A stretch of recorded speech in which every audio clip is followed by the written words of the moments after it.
வணக்கம். உண்மையான உறவுகளே, எஸ்பிஐ ரீஃபண்ட் ரிக்வெஸ்ட் கொடுத்த நபர்களுக்கு திரும்ப பணமா கிடைக்காதுன்னு சொல்லியிருக்காங்க. உங்களுக்கு பொருளா தான் தர முடியும்னு சொல்லியிருக்காங்க. அதை மீறியுமே நீங்க பணமா வாங்கணும்னா சில சிக்கல்களை சந்திச்சாகணும். அதுக்கு என்ன பண்ணணும் அப்படின்னா இந்த வீடியோவை நீங்க முழுமையா கவனிக்கணும். அப்பதான் உங்களுக்கு நிறைய விஷயங்கள் தெளிவா புரியும். இதை மீறியுமே விரிவான விளக்கமா நீங்க தெரிஞ்சுக்கணும்னா எஸ்பிஐ நோட்டீஸ் போர்ட்ல விரிவான விளக்கமா கொடுத்திருக்காங்க. சுருக்கமா தெரிஞ்சுக்கணும்னா நம்ம வீடியோவை முழுமையா பாருங்க. உண்மை உறக்கச்சொல் உறவுகளா நீங்க இருந்தீங்கன்னா நம்ம சேனலை ஞாபகமா சப்ஸ்கிரைப் பண்ணிருங்க.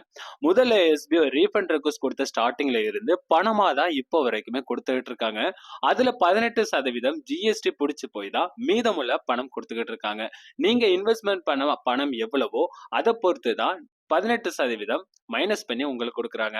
350 இருந்தாலும் சரி, 1750 இருந்தாலும் சரி, 6000 ரூபாயா இருந்தாலும், 6500 ரூபாயா இருந்தாலும், இந்த கேட்டகரி உள்ள எல்லா நபர்களுக்குமே 18% புடிச்சு போய் தான் மீதமுள்ள பணம் கொடுத்துக்கிட்டு இருக்காங்க. ஆனா இப்போ எஸ்பிஓக்கு ஒரு வருமானம் கொடுத்துக்கிட்டு இருக்க அந்த கம்பெனில இருந்து தான் எஸ்பிஓக்கு வருது.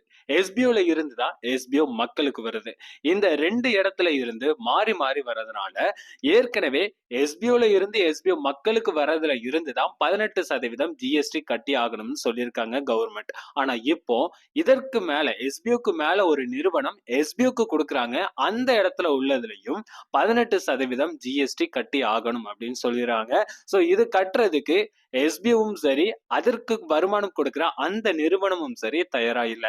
ஏன்னா எஸ்பிஓல ரீஃபண்ட் வாங்க போற நபர்களுக்கு தான் இது பொருந்தும். அப்போ எஸ்பிஓ கை வைக்கணும்னா இங்கதான் 18% ஏற்கனவே புடிச்சுக்கிட்டு இருக்கவங்க கிட்ட மறுபடியும் 18% வைக்கணும். சோ அப்ப டோட்டலா கூட்டி பார்த்தோம்னா நமக்கு 36% கட்டி தான் அதை புடிச்சுதான் ஜிஎஸ்டி புடிச்சுதான் மீதமுள்ள பணம் உங்களுக்கு கொடுக்க முடியும்.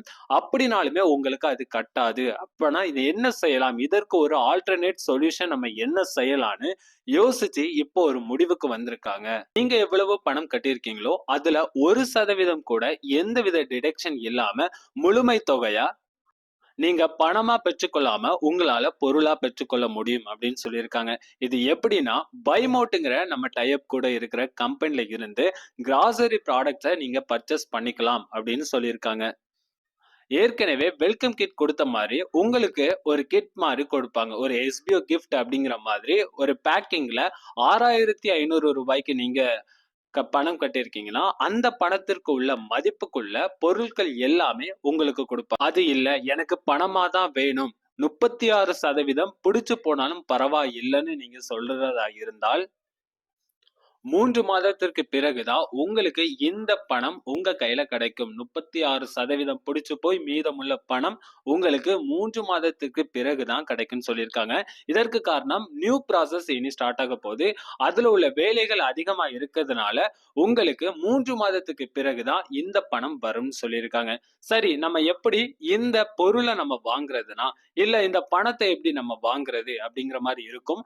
நீங்க ஏற்கனவே ரீஃபண்ட் ரெக்வஸ்ட் கொடுத்திருப்பீங்க, ஃபார்ம் ஃபில் பண்ணிருப்பீங்க, என்னென்னலாமோ ட்ரை பண்ணிருப்பீங்க. இன்னும் உங்களுக்கு ரீஃபண்ட் வராத எப்போ உள்ள நபர்களா இருந்தாலும் சரி, உங்களுக்கு ஒரு ஆப்ஷன் ஒரு ஃபார்ம் மாதிரி ஷோ ஆகும். அந்த ஃபார்ம்ல உங்களுக்கு ரீஃபண்ட் ப்ராடக்டா வேணுமா இல்ல அமௌண்டா வேணுமா, இந்த 2 விதமா கொடுத்திருப்பாங்க. சோ அது வரைக்கும் நீங்க வெயிட் பண்ணுங்க. அது எப்போங்கிறத நான் மறுபடியும் வீடியோ போடுறேன். அந்த தகவல் வரும். அதுக்கு பிறகு நம்ம எப்படி ஃபார்மை ஃபில் பண்ணணும் அப்படிங்கிறது நீங்க தெரிஞ்சுக்கலாம். சரி, ஆனா இது நியாயமா அப்படின்னு நீங்க கேட்டீங்க. லீகலா இப்படிதான் நீங்க கொடுக்கணும், இப்படி கொடுக்க கூடாது, இதை நீங்க கட்டி தான் ஆகணுங்கிற ஒரு கட்டாயத்துல கொண்டு வரதுனால 2 வாய்ப்பையுமே மக்கள்கிட்டயே கொடுத்துட்டாங்க. எஸ்பிஓ நிறுவனம் நிக்க கூடாதுன்னா சில வகை மக்களுக்கு கஷ்டம் கொடுத்துதான் இதை தொடர முடியுதுன்னா இது தொடரட்டும். ஆனா பிரச்சனை இல்ல.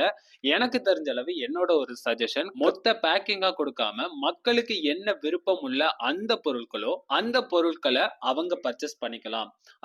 பைமோட்டா மொத்தமா கொடுக்காம மக்கள் தேர்ந்தெடுத்த பொருளா அதற்குள்ள விலைக்கு உள்ள பொருள்களா கொடுக்கலாம். நிறுவனம் சைடும் மக்கள் சைடும் 2 விதமா யோசிச்சா இதுதான் என்னோட சைடு இருந்து சொல்ல முடியும்.